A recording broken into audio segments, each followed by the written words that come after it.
你敢相信吗？战国神医扁鹊的医书丢了2000多年，多少中医专家翻遍史书都找不到踪迹，竟然在成都一处地铁工地墓底下挖出来了。不仅如此，3座被挖得乱七八糟的汉墓里，居然藏着比北宋针灸同人早1000多年的经络小人，甚至连消失1000年的蜀锦蹄花之鸡都重现了。这3座墓为啥这么牛掰？更邪门的是，盗墓贼把墓里翻了个底朝天，却偏偏留下了这些最金贵的宝贝。到底是古人防盗技术非凡，还是盗墓贼眼神不好？今天咱们就跟着眼见古今的脚步，一点点挖开这座扁鹊西汉墓的秘密，保证每一个发现都让您拍案叫绝。2012年夏天的成都，热得能把人烤化，地表温度直奔40摄氏度。地铁3号线军区总医院站台的工地上，机器轰鸣，工人师傅们正埋头干活，谁也没料到脚下几米深的地方藏着一个沉睡了2000年的秘密。突然，一台挖掘机师傅喊停，这土里怎么还有红色的木头片子？有胆大的工人直接上手触摸这些泛红的木头，触感湿湿软软的，似乎不是普通的烂木头。难不成他们挖到古墓？消息像长了翅膀，很快传到了成都市文物考古研究院。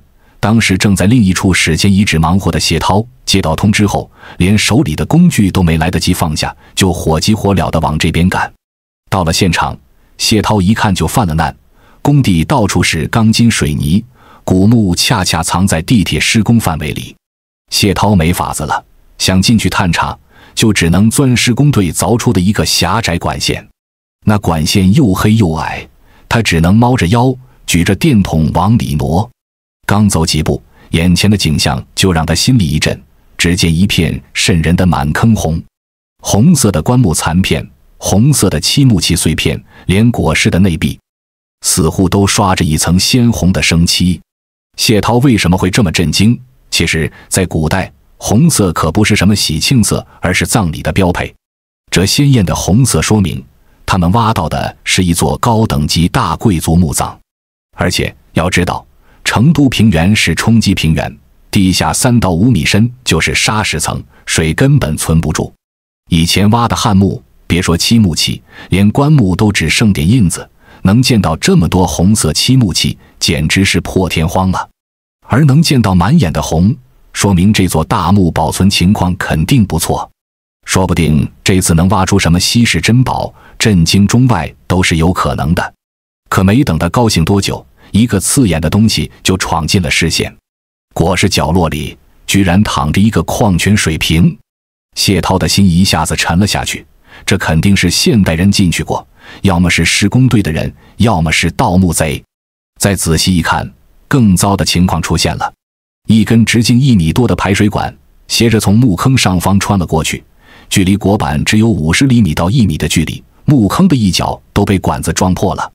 不仅如此，考古人员在清理填土的时候，发现某处的填土同墓葬其他地方的填土不一致，这些填土明显更乱，土色也不一样。考古人员不由得头皮发麻，难不成已经有盗墓贼提前光顾这里了？这个问题很快就得到了肯定的答案，工作人员还真的发现了好几个盗洞，一边是现代施工的破坏，一边是古代盗墓贼的扫荡。这座原本可能惊艳全国的汉墓，难道就要这样毁了吗？那些红色的漆木器还能保住吗？墓里到底还剩没剩下有价值的东西？所有人的心都提到了嗓子眼。有了前期的探索，工作人员已经初步判断出这是一座汉代墓葬。同时，在考古界摸爬滚打了几十年的谢涛，他心里很清楚，汉代人讲究聚族而葬，很少有孤零零一座墓的。既然找到了一座，周边肯定还有。可问题是，这里是川陕路，成都的主干道之一，路上车水马龙，两边全是商铺和民房，想钻探都没地方下铲子，总不能把马路挖开吧？那居民不得闹翻天吗？队员们只能见缝插针，在路边的花坛、绿化带还有没铺水泥的犄角旮旯里，用探铲一点点试探。探铲这东西别看不起眼，却是考古队的老伙计，一铲打下去，根据带上来的泥土和里面的碎渣，就能判断地下有没有遗存。但功夫不负有心人，折腾了10几天，他们还真在周边找到了2座汉墓。3座墓从北到南排成一列，整整齐齐，一看就是同一家族的墓地。可新的疑问很快就来了。在清理最南边的3号墓时，队员们在椁石外面发现了一层厚厚的青膏泥。这青膏泥可不是普通的泥巴，它黏糊糊的，捏在手里能成团，而且不透水不透气，是楚国王族墓里的奢侈品。当年湖南马王堆汉墓能挖出保存完好的石狮，靠的就是这层青膏泥。但是这里是成都平原，本地的土要么是沙石，要么是粘土，跟青膏泥差远了。而且查遍资料，成都地区的汉墓从来没有用青膏泥封墓的习俗。考古人员这下懵了，青膏泥常常出现在楚国贵族墓葬里，但这座墓葬不是汉代的吗？怎么跟战国时期的墓葬扯上关系？难道墓主人是楚国王族的后裔？更让考古人员疑惑的是，3号墓的椁石底板薄得离谱。一般来说，椁石的壁板和底板厚度不会差太多，壁板厚30多厘米，底板就算薄点也得有20厘米左右。可3号墓的底板居然不足10厘米，跟硬纸板似的。就算是偷工减料，也不至于薄到这个程度，这里面肯定有猫腻。队员们小心翼翼地用小铲子敲开底板，眼前的景象让所有人都惊呆了。底板下面居然还有一层空间，四四方方的，像个小箱子。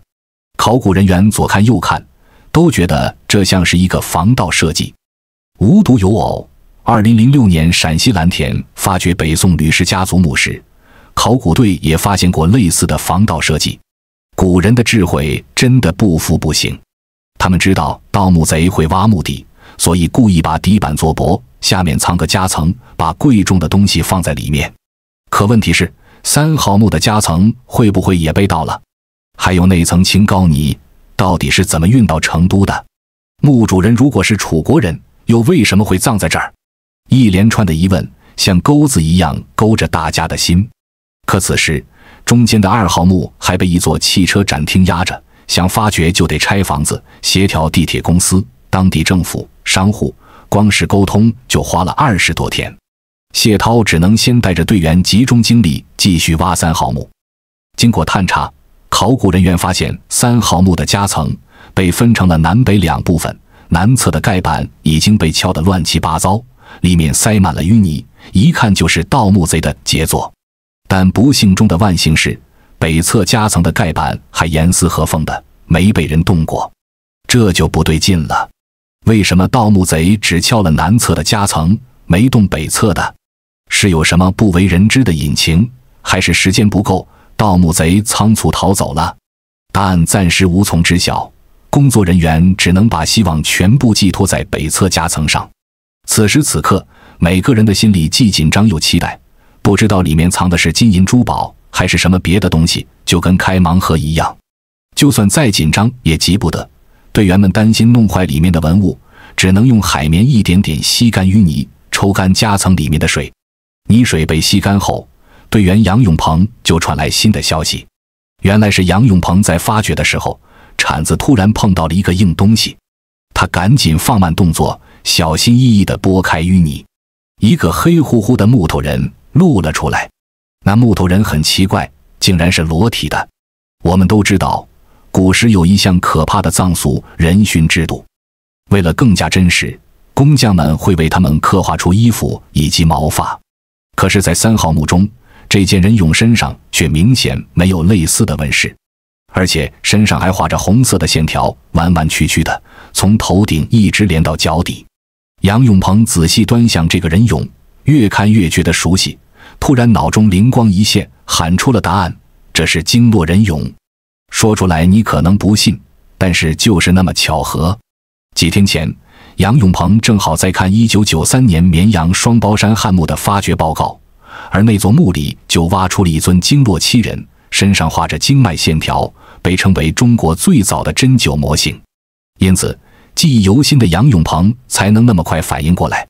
听到消息的队员们还不敢相信，赶紧把木头人拿到阳光下，用放大镜仔细看。这不看不知道，一看吓一跳。木头人身上不仅有红色的经络线条，还有很多细小的文字。考古人员一开始以为那些字是经脉名称，后来才发现这些字标的是穴位。一直以来，考古界都认为最早的针灸教具是北宋天圣4年翰林医官王维一铸造的针灸同人。可这座汉墓是西汉的，比北宋早了足足1000多年。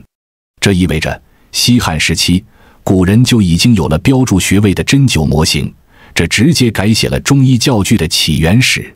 这也太难以置信了。这座墓的墓主人是谁？为什么他的墓穴里会出现经络人俑？难道他会是历史上的哪位名医吗？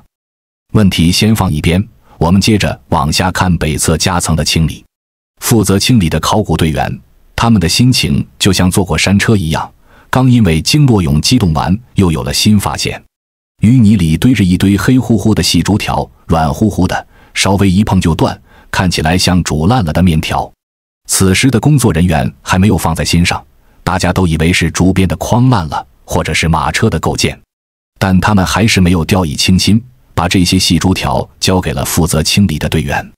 直到第2日，负责清理的队员传来重大消息，这些细竹条居然是竹简，数量还达到了惊人的900多只。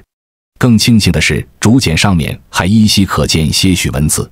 消息一出，所有人的目光一下子都聚了过来。专家拿出放大镜仔细一看，果然竹条上有淡淡的墨迹，虽然模糊，但能看出是汉字。可问题来了，这些竹简腐朽得很严重，上面的字根本看不清，就算用清水洗，也怕把墨迹冲掉。无奈之下，领队谢涛只能请来了古文字专家伍家弼。伍老师是北京大学毕业的，长期研究古代文字和科学史，破译过不少简牍。伍家弼一来就拿着放大镜趴在实验室里，一点点观察竹简。很快就有了新的发现，这些竹简上有一个碧溪的名字。他会是这些竹简的主人吗？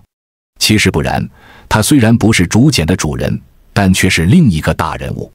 原来在西汉早期的文字里，碧溪就是扁鹊的写法。提起扁鹊，大家应该都不陌生，就是那位战国神医扁鹊。扁鹊是战国时期的齐国人，医术很高明，后人把他尊为神医。但可惜的是，他的医书大多没能流传下来，当今的人们只能从《史记》里了解一点他的事迹。而这些竹简上的内容记载了不少医方，比如治疗久咳不愈的寒热咳痨，里面写了用什么药材，怎么熬制，就算放到现在也有参考价值。此刻的队员都感觉在做梦一样，以前只在课本里学过扁鹊，没想到能挖到他的医书。而且这些医简是扁鹊学派的经典，与《黄帝内经》并列为中医4大典籍之一的《难经》，就很可能借鉴过他的医学成就，这简直是填补了中医史上的空白。队员们振奋不已，但他们也清楚还有几个问题没解决。扁鹊是齐国人，他的医书怎么会传到成都？这些竹简又是怎么被埋进这座汉墓的？墓主人如果不是扁鹊，会不会是扁鹊的传人呢？此外，至于3号墓的夹层中，北侧的经络俑和医简为什么能保存下来？队员们推测，可能是盗墓贼有眼不识金镶玉。古代盗墓贼要的是金银珠宝，像经络俑这种木头人，还有写满字的竹简，他们觉得不值钱，带出去也卖不了钱，所以就没动。3号墓的发掘让考古队收获满满，可1号墓和2号墓还等着他们去探索。眼下只有把3座墓都发掘完毕，才能找出3号墓主的结论。接下来，考古队准备发掘1号墓。相比3号墓的好运，1号墓的情况要糟得多。它距离地表只有2米左右，还被煤气管道、排水管穿了个洞，墓坑的一角都被破坏了，盗洞也最多。早期的盗洞有2个，晚期的盗洞更是把椁室翻得乱七八糟。可工作人员还是没放弃，一点点清理椁室里的淤土，生怕错过任何一个细节。正是因为这种认真的态度，考古人员还真的找到了不一样的发现。掀开椁室盖板后，考古队员就意外了发现几件漆木器，而且保存状态十分完好。这些漆木俑色彩鲜艳，虽然胳膊有点破损，但身上的云纹还很清晰，能看出1000年前的它一定特别漂亮。这让在场的每一个人都十分兴奋。成都这种湿润的环境很少出土保存这么好的漆木器，而且能找到木俑，说明墓葬里面可能还有别的东西。可当工作人员清理到椁室底部时，队员们又发现了跟3号墓一样的问题，1号墓的椁室底板也薄得不正常，只有5到8厘米厚。有了3号墓的经验，工作人员猜想会不会1号墓也有夹层。工作人员说干就干，他们小心地撬开底板，果然下面有个小夹层，里面散落着一些木牍，还有几枚铜钱。工作人员清理过后发现，这些木牍一共有50枚，而且上面还写满了字。这可不得了了，要是能解读出上面的字，说不定能找出一些不为人知的历史细节。专家们很快投入木牍解读工作，一段时间的后，这些木牍的内容终于真相大白。这上面内容很多，有关于官府文书的，讲的是西汉时期的赋税制度，比如老百姓要交多少粮食、多少钱；还有关于巫术卜筮，比如妇女求子的方法，怎么攘灾祈福。这些木牍并不是金银珠宝，或是正是因为这个原因，盗墓贼嫌弃它不值钱，就这样留在了椁室里。这些木牍对盗墓贼来说一文不值，但对研究汉代历史太重要了。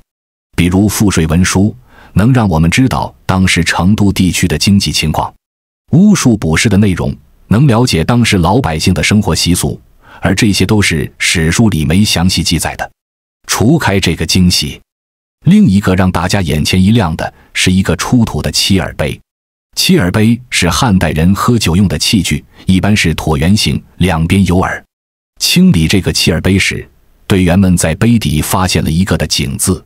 领队谢涛突然想起了什么，景氏不是楚国王族3姓之一吗？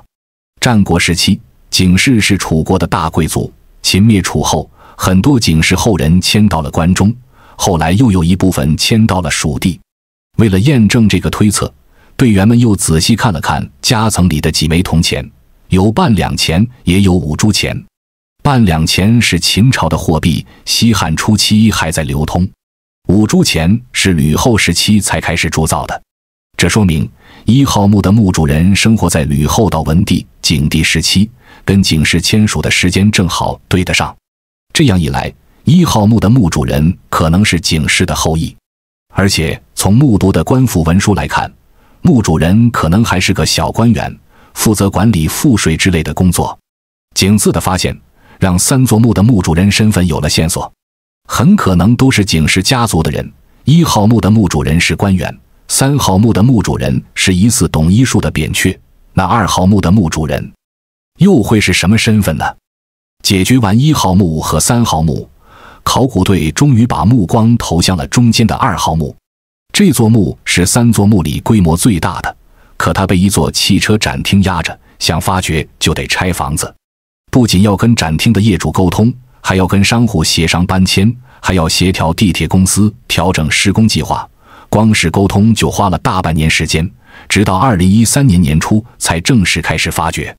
一开始，队员们想用高科技帮忙，探地雷达、遥感设备都用上了，可周边全是钢筋水泥建筑，信号干扰太大，设备根本不准，最后还是得靠传统的探铲。探铲虽然慢，但靠谱，一铲下去，带上来的土是什么样，有没有文物碎渣，考古人员一看就知道。拆完展厅，清理填土的时候，队员们发现了一个盗洞，但比1号墓、3号墓的小多了，而且淤土很少。工作人员边清理盗洞，边向下挖掘，终于到了墓葬内部。揭开椁室盖板的那一刻，队员们都愣住了。椁室里只有一口棺木，比1号墓、3号墓的棺木大得多，可棺木的一头被敲了个大洞，墓主人的遗骸居然躺在棺外，身上的衣服、鞋子都没了，只剩下骨头。盗墓贼是跟墓主人有什么深仇大恨吗？为什么要把墓主人的遗骸拖出来？还是说为了拿尸体身上的陪葬品？考古人员仔细观察遗骸后，发现骨头很完整，没有断裂的痕迹。这说明盗墓贼盗墓的时候，墓主人的尸体还没完全烂透，不然骨头早就散了，根本不会整体拽不出来。这墓很可能是热盗，也就是下葬后没多久就被盗了。热盗在考古界并不少见，比如陕西的一些汉墓，也有下葬后几十年就被盗的情况。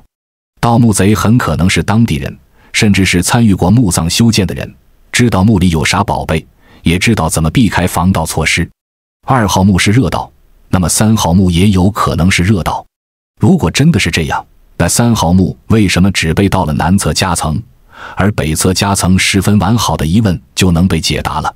或许盗墓贼从一开始就知道哪侧夹层里面藏了金银珠宝，哪侧只是装了在当时看起来并不值钱的竹简。挖掘工作还在继续。让人惊喜的是，2号墓的椁石底板下也有夹层，而且北侧的夹层还没被盗过。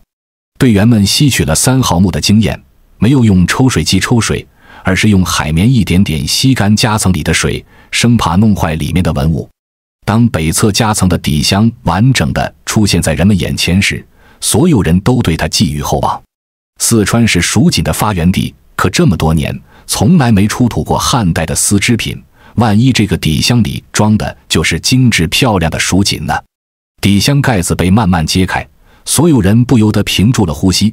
此时一个大大的竹筏出现在眼前，而且保存得很完整。箱子装的不是丝绸，工作人员有点失望，但大家还是满怀期待地打开竹筏。可打开竹筏一看，大家都泄了气，里面全是动物骨头，根本没有什么文物，更没有丝绸。考古人员心里凉了半截，盼了这么久，结果是空欢喜一场。可没等大家难过多久，竹筏旁边的东西就让所有人都忘了失望。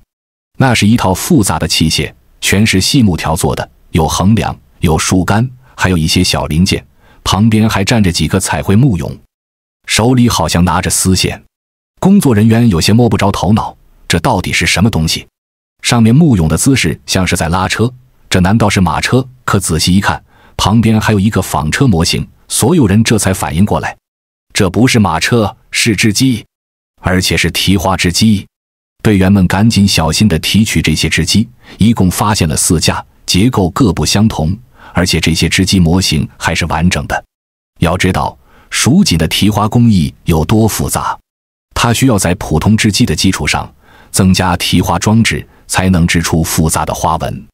清代的时候，因为战乱，很多蜀锦工艺都失传了，只剩下天孙锦一种。可这4架西汉织机模型让专家们看清了当时提花织机的结构。提花机的出土直接解开了蜀锦工艺的谜团。原来2000多年前，古人就已经能织出这么复杂的蜀锦了。更大的好消息是，在专业人员的研究下，失传已久的蜀锦制造工艺就此全面恢复。而对于最开始挖的3号墓主究竟是谁，各路专家也得出了答案。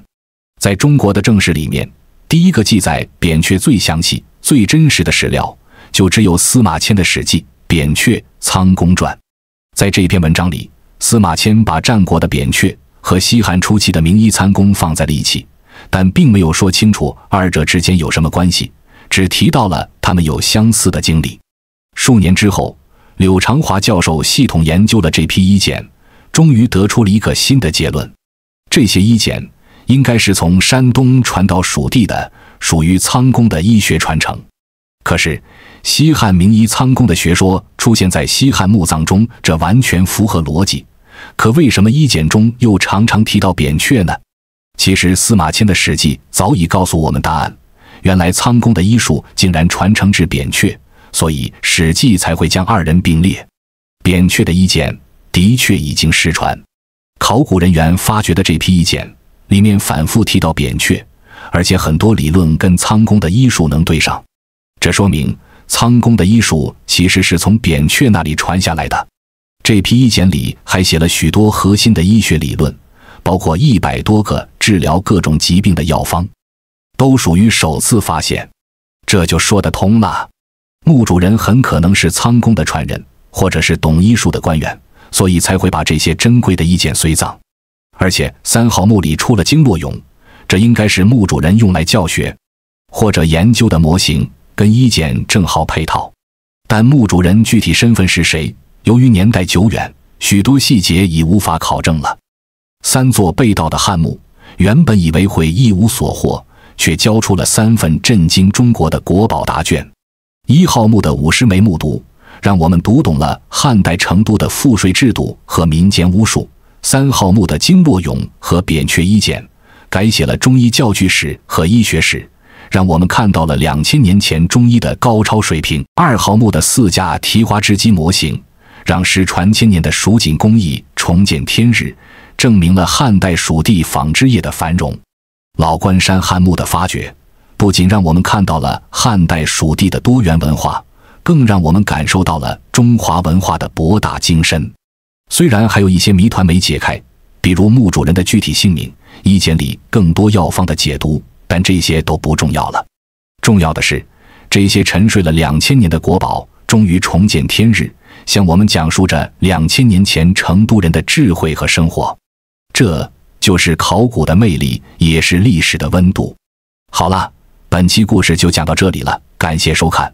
如果您对3号墓有独特的见解，欢迎在评论留言。眼见古今，与您下期再见。